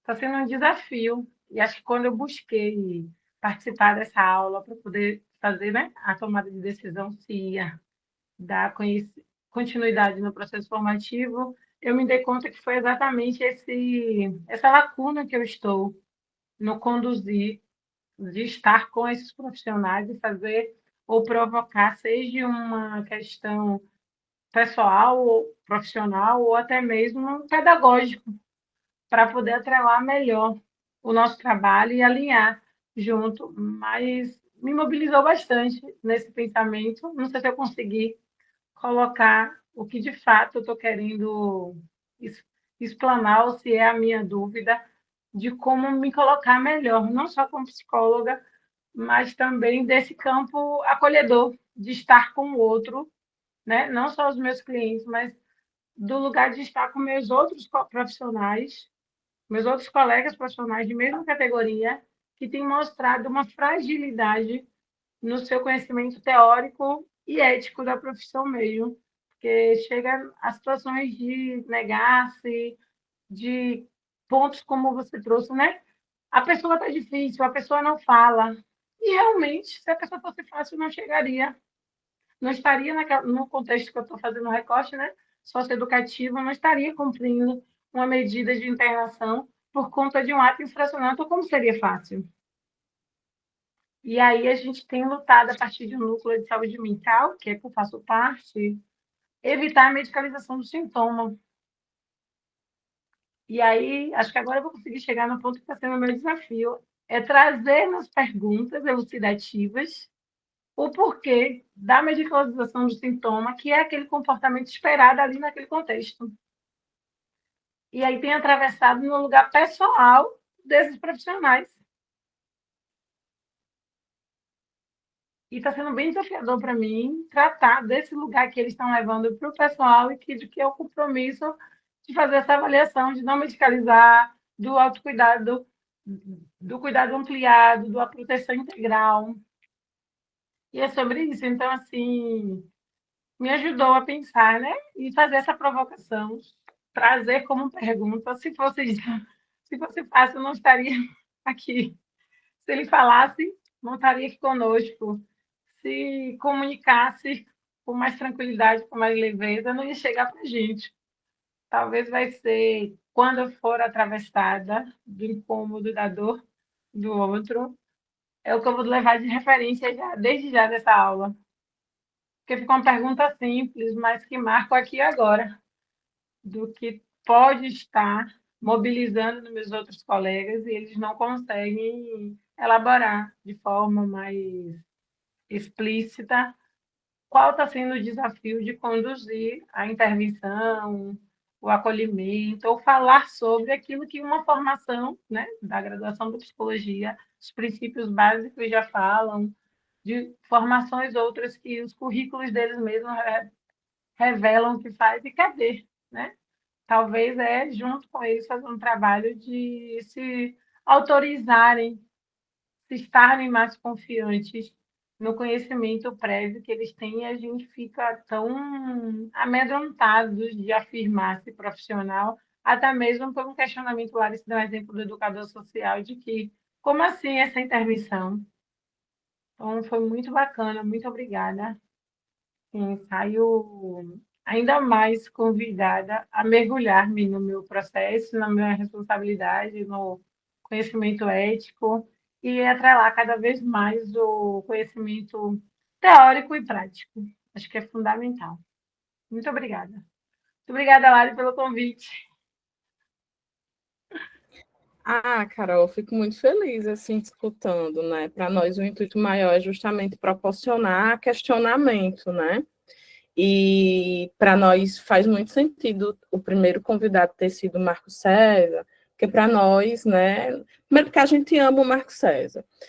É o nosso professor, foi o meu professor e o professor de Eric, né? Segundo, porque a maneira com que Marcos fala sobre a gestalterapia é uma maneira muito sensível. Então, a gente se sente tão remexida, e é porque eu já fiz formação, né? A gente fica tão remexida que a vontade é a gente fazer a formação logo toda hoje, nesse fim de semana. Então, a gente também tem um quê, além de afetivo estratégico, ter chamado Marcos para o primeiro encontro. A gente queria que vocês sentissem essa gestalterapia teórica e também visceral, assim, essa coisa que é dos livros, que é do empenho, da dedicação com a teoria, mas que também é de um compromisso político, corporal e ético. Então, isso tudo que você trouxe me fez sentir que você estava aqui com a gente durante o encontro. E, para mim, isso é o que a gente queria, né? Proporcionar um momento onde um grupo estivesse presente junto, pensando gestalterapia. Era isso que a gente queria mesmo. Silvana? Eu nem ia falar mais depois da Ana Carolina, gostei muito do que ela disse, me senti bastante conectada. Eu não me autorizo a me chamar de gestalt terapeuta, eu vou continuar sem me autorizar, porque, principalmente por conta da provocação que o Marcos fez, né, de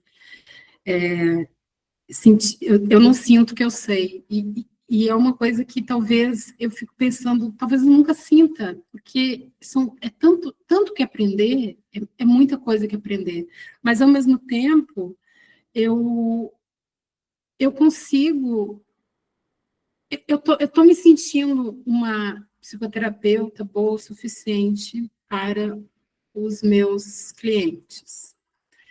Que eu vejo os avanços que eles têm feito, eu vejo uma quebra de uma resistência, principalmente de um que eu tenho como o meu cliente predileto, porque ele chegou aqui dizendo, ele sentou, a primeira coisa que ele fez foi, eu não acredito na psicoterapia, eu vim aqui porque eu fui forçado, eu vim aqui porque foi meu último recurso, e tem sido um trabalho muito, muito incrível, assim, dele, claro, né, mas eu acho que eu estou conduzindo, assim, de uma forma boa para ele, e tem sido muito incrível.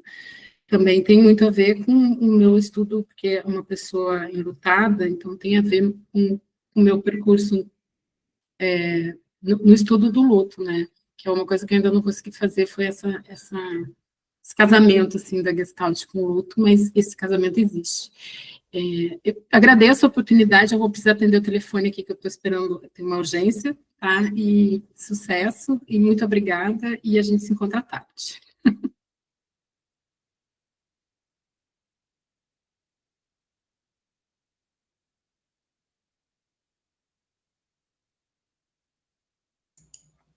Pô, que pena que a Silvana foi embora, né? Eu queria falar, assim, só alguma coisa sobre o que ela disse sobre autorizar-se, né? Desse cinto, que é o que Marcos frisou muito bem. Ah, tá aí, ótimo.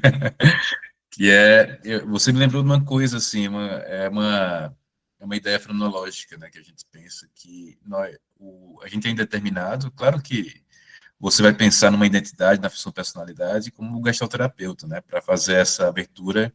Eu não vou chamar a Juliette do Big Brother, né? Vou chamar um gestalterapeuta reconhecido, como Marco César, né? Que tem a falar como identidade. Mas essa autorização, ela remete ao que Sartre falava para a gente, que é eu só sou sendo, né? Que tem essa coisa do gerúndio na gestalterapia, que é o que Marcos fala do ato de ser gestalterapeuta, que vai para além, né, da afetividade do ato e da identidade. E eu acho que essas questões que vocês estão trazendo é o formato desse curso, dessa formação, que é para a gente também trabalhar em conjunto no ateliê, assim, essas angústias de se autorizar, de ser, né, de como é que é esse processo do meu ser terapeuta, né, por isso que a gente vai ter tanto reuniões temáticas quanto seminários teóricos para a gente também conversar e produzir, co-criando essa teoria da gestalterapia, né, atualizando, mas também as supervisões que vão trabalhar corpo gestalterapeuta, a atuação do gestalterapeuta, né, e também os seminários clínicos, né. Então, eu acho que é isso, né, Silvana e quem foi Gabriela, né, falou. É isso.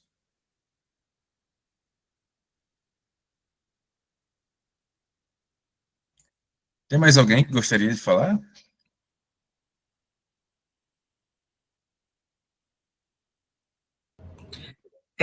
Quando o Carol fala do lidar com os próprios colegas psicólogos, eu penso que é mais difícil trabalhar com os colegas psicólogos que não estão, de fato, comprometidos, não vou dizer nem com gestalterapia ou abordagem alguma, com a psicologia, do que trabalhar com os consulentes, os clientes, os acolhidos, né? É muito mais difícil, é muito mais penoso. A sensação que eu tenho é que alguns psicólogos não entendem que eles precisam estar presentes na relação com o outro. Alguns que eu conheci se colocam em um lugar acima, que impedem que o outro seja lá o que é que ele queira ser ou ele é. E isso é muito ruim.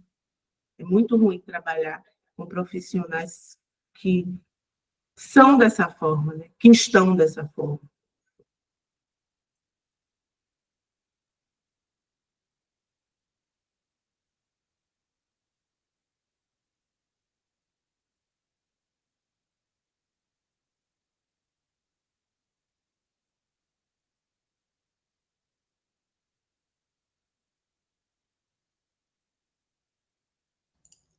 Tem a ver com o aparecer, né, assim, o profissional, né, Larissa, assim, aparecer o gestalterapeuta, aparecer a profissional. E a gente sabe que, assim, institucionalmente, no neoliberalismo, tem muitos espaços que são invisibilizados, né, assim, a sua autonomia, o seu corpo pertence à instituição, né, então, é uma coisa, assim, é uma preocupação também, né, que a gente tem que ficar atentos. Inclusive, vai ter, né, Isaura, assim, os cursos sobre neoliberalismo, pensando uma clínica gestáltica a partir desse momento neoliberal em que nós estamos passando, cada vez mais forte. Bom, gente, eu acho que é isso, né, Marcos? Quer falar mais alguma coisa sobre isso? Tá. Não, acho só agradecer mesmo, de novo, né, assim, a confiança, assim, a gente poder construir conjuntamente essas ideias, né? Agradeço Isaura, agradeço Eric, né, assim, pela parceria de bons anos, né, para frente e para trás, assim.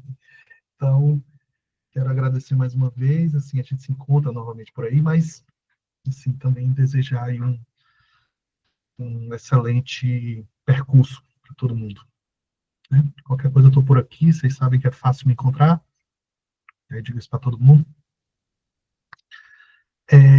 Mas é isso, agradecer a todo mundo aí pelas interlocuções, pelas contribuições, enfim, acho que dá para a gente sair daqui pensando muita coisa sobre essa temática, né? A gente é que agradece, Marcos, como sempre, uma aula para mim, já vou levar também para a minha vida, né? Uma ética gestáltica também para a vida, né? E é isso, gente. Um grande abraço para todo mundo. Lembrando que hoje é o último dia para ter o desconto, viu? Então se inscreva, ainda dá tempo. Detalhe Abraço. importantíssimo. É muito importante. Valeu, gente. Muito obrigado, Marcos. Muito obrigado, pessoal, por aparecerem. Até breve. Tchauzinho.